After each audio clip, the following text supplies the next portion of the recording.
या बातमीपत्राचे प्रायोजक आहेत डॉक्टर कोठेज gastro liver care and GI endoscopy centre, सोलापुरातील अत्याधुनिक गॅस्ट्रो उपचार केंद्र.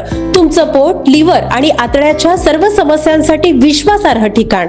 अखिल भारतीय गुरव संघटनेच्या उत्तर सोलापूर तालुक्याध्यक्षपदी डोणगावचे रमाकांत चराटे यांची निवड झाल्याबद्दल डोणगाव ग्रामस्थांच्या वतीने माजी सरपंच राजाराम कोलते व माजी उपसरपंच वजीर शेख यांच्या हस्ते शाल, फेटा व पुष्पगुच्छ देऊन सत्कार करण्यात आला.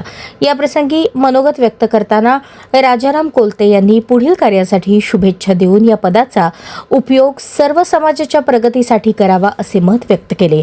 प्राचार्य युवराज मेटे यांनी रमाकांत चराटे यांनी आयुष्यभर सामाजिक धार्मिक कार्यात हिरिरीने भाग घेतला, तसेच लोकांच्या अडीअडचणीला धावून जाणारे व्यक्तिमत्व म्हणून त्यांची ओळख आहे आणि म्हणूनच त्यांना तालुकाध्यक्षपदी निवड केली असल्याचे मनोगत व्यक्त केले.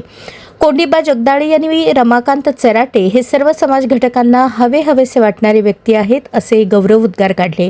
या प्रसंगी डोणगाव सरपंच रमेश पाटील, ग्रामपंचायत सदस्य नाना कर्दळकर, नाना शिंगाडे, बन्सीलाल मेटे, बाबा मोहिते, अंतू चौगुले, अमोल साळुंखे, युवराज पाटील, रत्नाकर चराटे, बापू चराटे, शंकर मेटे, राहुल सुरवसे, विजय चराटे, नागनाथ चराटे, गोटू गायकवाड, किशोर कलबुर्मे, मल्हारी जाधव, बाबा रसाळ यांच्यासह असंख्य गावकरी उपस्थित होते.